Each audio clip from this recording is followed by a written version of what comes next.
எங்கப்பா? நான் சென்னைக்கு போயிட்டு வரேம்மா. அங்கே போய் வேலை செஞ்சு அதுக்கப்புறம் படிச்சுக்கலாமா? நான் உன்னை மேற்கொண்டு படிக்க வைக்கணும் நான் ரொம்ப ஆசைப்பட்டேன் ராஜா. உங்கள் அப்பாவும் இல்லை, விட்டுட்டு போயிட்டாரு. 2 அக்காவை கல்யாணம் பண்ணி கொடுத்துட்டு கையில் ஒரு பணம் கூட இல்லை. நீ போய் வேலை செய்ய போகிறேன்ற, வேலை செஞ்சு நீ நல்லபடியாக படிக்கணும், மேற்கொண்டு பத்திரமா போயிட்டு வா ராஜா.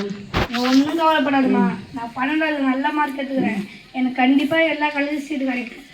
நான் 1 வருஷம் வேலை செஞ்சு அதுக்கு நான் படிச்சிடுறேம்மா. சரி ராஜா, போயிட்டு வாப்பா. என்னடா எப்படி இருக்கீங்க?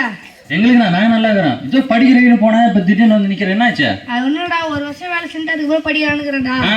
ரூம்லாம் தேவையில்ல, நமக்கு வசந்த மாளிகை மாரி ஒரு ரூம் இருக்குது, அங்கே போய் தங்கிப்பான். அப்படியாடா? சரி சரி, நான் போயிட்டு லக்கெல்லாம் தேனா போ. பக்கத்து பழம் மாரிக்கிறான். நம்ம டீம்ல சேர்த்து நம்மளுக்கு எல்லா கெட்ட பைத்தியம் அவனுக்கும் உள்ள இருக்கிறோம். ஒரே என்னது அந்த ஒரே கூட்டில் உண்ட மட்டமே நம்ம இருந்துடா. என்கிட்ட என்கிட்ட சரக்கு அடிக்கிறேன், நீ பீடி அடிக்கிற, நீ எல்லாத்தையும் கற்று கொடுத்துருவானுங்க. எல்லாத்தையும் கற்று கொடுத்துருவான். அப்படியே இருந்துடுறேன், சரியா? போலாம் போலாம் போலாம். நொப்பை நாங்கள் எடுத்துக்கலாம், ஓல்டு நீங்கள் எடுத்துக்கலாம். சரி சரி சரி சரிம்மா. என்னடா இது? இதாங்க நம்மளுக்கு சொர்க்கமே. போறேன் போறேன் போறேன். சிந்தாம சிந்தாம ஊத்து.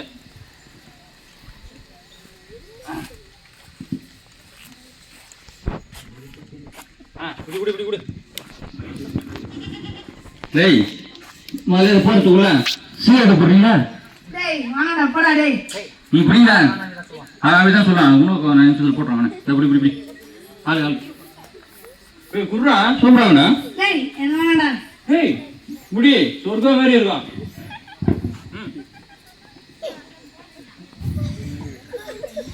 அட அடப்பா. டேய் அவன் குர்ரா ஒண்ணு குடிவா. எப்படிடா? மாப்ள சூப்பரா இருக்கு மாப்ள. சூப்பராகுதா? இது போடு. ஆனாடா. முடி போடு. புய்ரா. செஸ் செஸ். செஸ் ராவடி. சாலையா. நீ எடு போடு. எப்படிடா?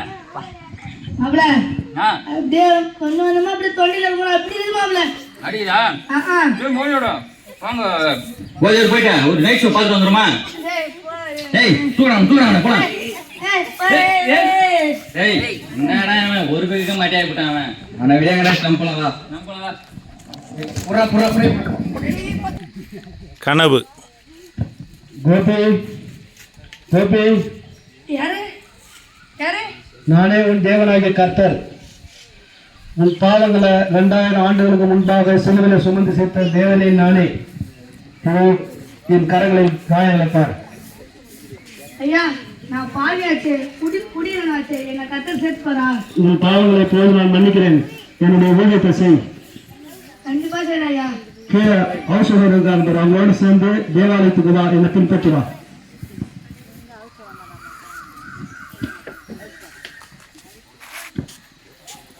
கனவா? ஏசப்பா என் கூட பேசினாரு. கீழே போய்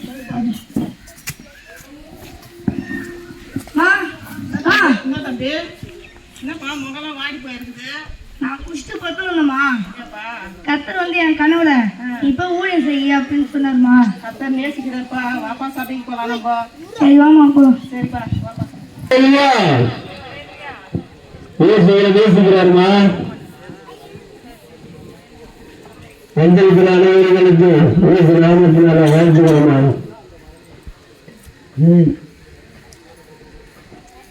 மறைக்கிறேன் வாழ்வனை மட்டும் அதை விட்டு இறக்கப்படுவான்.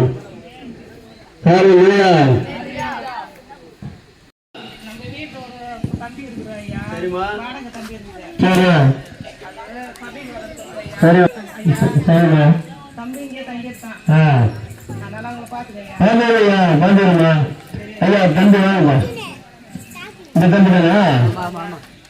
சரி அந்த பிள்ளையா சரி ஒரு 10 பேர் இருக்க போறாரா? ஆமா இவர் பிள்ளைங்க சாப்பாடு அதுக்கு எல்லா வசதியெல்லாம் சேர்த்து கொடுத்துருவோம்மா. சரிப்பா.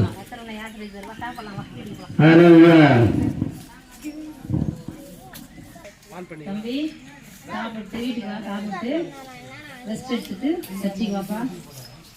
அதான் ஆசீர்வதிக்கிறேன். கத்தர் சொல்றோம்.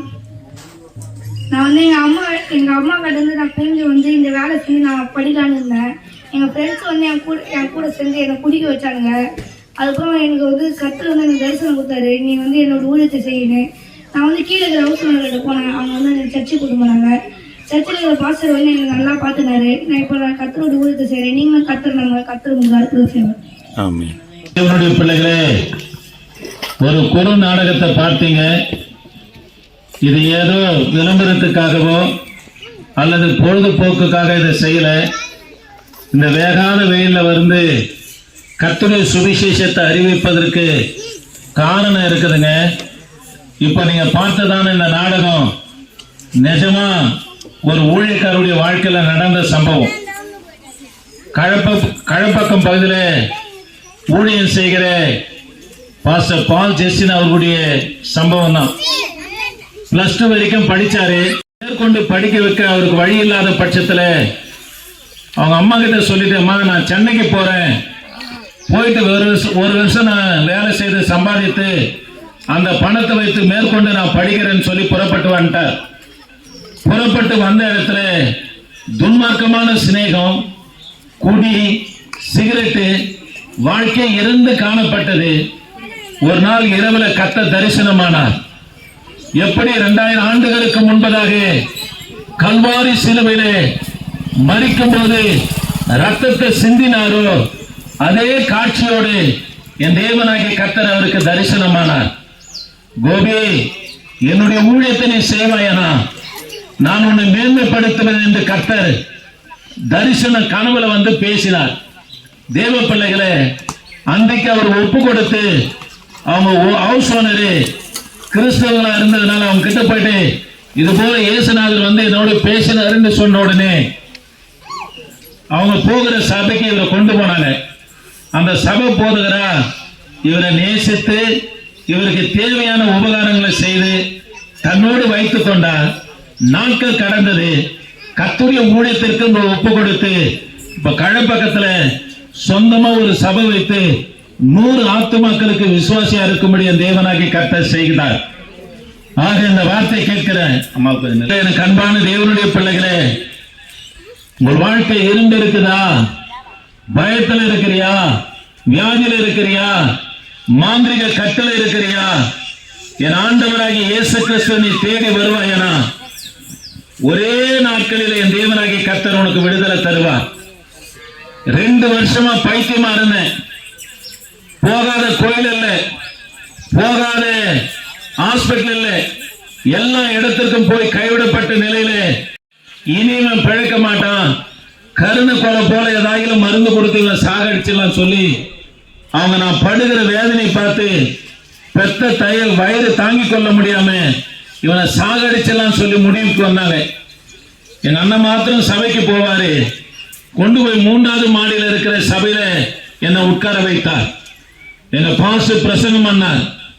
பாலும் தேனும் ஓடுகிற கானான் தேசத்துல உன்னை கொண்டு போய் விடுவேன் என்று சொன்னார். உட்காந்து யோசிக்கிறேன், பால் ஓடுதான் தேன் ஓடுதான், ஒருவேளை அடுத்த வாரம் வந்தா கொண்டு போய் விடுவார் என்று பேசினேன். இப்ப தெரியுது அது கர்த்தருடைய வல்லமை என்று. என் மேல கர்த்தருடைய அபிஷேகம் வல்லமை இறங்கினது. 10 அடி தூரத்தில் தூக்கி வீசப்பட்டேன். திரும்ப அதே இடத்துல வந்து உட்கார்ந்தேன். கர்த்தர் பரிபூர்ண சுகத்தை கொடுத்தார். மறுநாள் காலையில சென்னையில் இருக்கிற GH ஹாஸ்பிட்டலுக்கு போனோம். ஓபில போயிட்டு சீட்டு வாங்கி தலையில கரண்ட் ஷாக் வச்சு மாத்திரை வாங்கணும். எங்க அண்ணன் போகிறதுக்கு எங்க அம்மா கிட்ட சொல்றாரு, பையனை தம்பியை ரெடி பண்ணுமானார். என்னை ஏன் ஹாஸ்பிட்டல் கூட்டின்னு போறீங்க, நான் நல்லா தானே இருக்கிறேன்னு சொன்னேன். கூட்டின்னு போனார் திரும்ப ஹாஸ்பிட்டலுக்கு. எந்த டாக்டர் என்ன பார்த்தாரோ அவர் திரும்ப பரிசோதித்து பார்த்து, இவன் பைத்தியம் இல்லை, இவனுக்கு ஆக்சிடென்ட் ஆகல, இவன் சுகமாய் இருக்கிறான் என்று சொன்னார். ஆக இந்த வார்த்தை கேட்கிற எனக்கு அன்பான தேவனுடைய பிள்ளையே, உன் வாழ்க்கை இருந்து இருக்கலாம், சூன்யமாய் காணப்படலாம், என்னதான் சம்பாதித்தாலும் ஒரு நிம்மதியில்லாத வாழ்க்கை வாழலாம், அல்லது சமாதானம் இல்லாம இருக்கலாம். என் ஆண்டவராகிய இயேசு கிறிஸ்து உங்களிடத்துல வெள்ளியும் பொண்ணையும் ஒன்றையும் கேட்கலங்க. அவரை நம்பினா போதுங்க, அவரை விசுவாசித்தா போதுங்க. இங்க வந்திருக்கிற எல்லாருக்கும் பல வேலைகள் இருக்குது, கழனி காடுகள் இருக்குது, வியாபாரம் பண்ணவங்க இருக்கிறாங்க. எல்லாத்தையும் எடுத்து வச்சுட்டு கர்த்தருடைய வார்த்தையை சொல்வதற்கு காரணம் என்னன்னா, கர்த்தர் அவங்க வாழ்க்கையில அற்புதம் செய்தார். கர்த்தர் திரும்ப தழைக்கும்படி செய்தார். ஆக என் ஆண்டவர் நெறிந்த நாணல முறிக்க மாட்டாரு. மங்கி எரிகிற உன் வாழ்க்கையை அணையாம அதை தீபமாக ஏற்றி உன்னை வாழ வைக்கிற தெய்வமாக இருக்கிறார். ஆகவே கர்த்தராகிய இயேசு கிறிஸ்துவை தேடுங்க. உங்க இருதயத்துல கர்த்தரை நம்புங்க. ஆண்டவர் என் வாழ்க்கையை மாற்றுவார், எனக்கு ஒரு அற்புதம் செய்வாரு, ஆண்டவர் என்னை தேற்றுவாரு, என் நிலைமை மாறப்படும் என்று சொல்லி நீங்க விசுவாசித்தா போதும், உங்க வாழ்க்கையில தேவனாகி கர்த்தர் அற்புதத்தை செய்வார். நாங்கள் உங்களுக்காக ஜெபிக்கிறோம். நம்புங்க, கர்த்தர் உங்களை ஆஸ்வதிப்பார். ஆண்டவரே, இந்த கிராம மக்களை உங்க கல்வாரி ரத்தத்துல ஒப்பு கொடுத்து ஜெபிக்கிறையா கர்த்தாவே. இங்க இருக்கிற ஜனங்களை தொடுவீராக. இந்த வார்த்தையை செவி கொடுத்த ஒவ்வொரு பிள்ளைகளுக்காக ஜெபிக்கிறேன் ஆண்டவரே. கர்த்தர் நீங்க ஆசீர்வதிங்க. இந்த பகுதியில் கர்த்தர் தமது நாமத்தை மகிமைப்படுத்தும்படியாக ஜெபிக்கிறேன். இந்த வார்த்தையை கேட்ட பிள்ளைகளோடு கரம் இருக்கட்டும், வழிநடத்துங்க. இயேசு நாமத்தை ஜெபிக்க நல்ல பிதாவே, ஆமென். Praise the Lord.